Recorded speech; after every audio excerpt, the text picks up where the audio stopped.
বর্তমান পশ্চিমবঙ্গ সরকার ঘোষণা করেছে যে সমস্ত সরকারি প্রকল্পের টাকাই বর্তমানে ডিবিডি লিঙ্কের মাধ্যমে দেওয়া হবে। তো আমরা এখন দেখব যে ডিবিডি লিঙ্ক করা আছে নাকি আধার কার্ডের সঙ্গে, সেটা কিভাবে চেক করা যায়। প্রথমেই গুগল ক্রোম ব্রাউজারে চলে গিয়ে আধার ব্যাংক সিডিং এটা লিখে আপনাদের সার্চ করতে হবে। আধার ব্যাংক সিডিং বলে লেখার পর প্রথম যে অপশানটা আসবে এখানে ক্লিক করে নিতে হবে। ক্লিক করে একদম প্রথম যে সাইটটা আধার কার্ডের সাইট, সেখানে ঢুকে আধার কার্ড এবং ওটিপি দিয়ে লগ ইন করতে হবে। কন্টিনিউ টু ওয়েব অপশানে গিয়ে চলে গেলাম। লগ ইন যে অপশানটা আছে লগ ইনের উপর ক্লিক করে এখানে একটা যে কোনো আধার কার্ড নাম্বার দিয়ে আমি সার্চ করে দেখিয়ে দিচ্ছি কীভাবে এটা করা রয়েছে।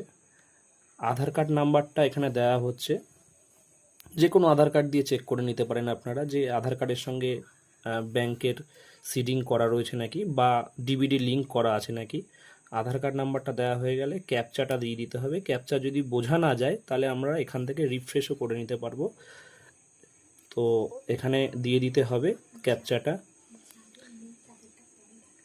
ক্যাপচাটা দিয়ে দেওয়া হচ্ছে।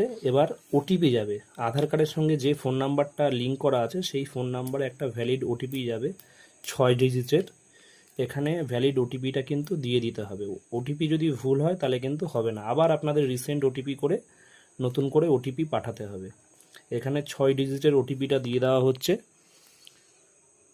ওটিপিটা দেওয়া হয়ে গেলে লগ ইন অপশানে ক্লিক করতে হবে। নিচে যে লগ ইন অপশানটা রয়েছে, কিছুক্ষণ ওয়েট করার পর একটা পুরো উইন্ডো খুলে যাবে। এখানে একটু নিচের দিকে স্ক্রল করার পরেই আমরা দেখতে পারবো ব্যাংক সিডিং স্ট্যাটাস অপশানে গিয়ে ক্লিক করতে হবে। ক্লিক করলেই দেখা যাবে যে আধার কার্ডের সঙ্গে কোন ব্যাংক লিঙ্ক করা আছে। এখানে যেমন আধার কার্ডের সঙ্গে ব্যাংক অফ ইন্ডিয়া লিঙ্ক করা রয়েছে এবং দেখাচ্ছে অ্যাক্টিভ, মানে এটা ডিবিডি লিঙ্ক করা রয়েছে এই আধার কার্ডের সঙ্গে ব্যাংক অফ ইন্ডিয়ার।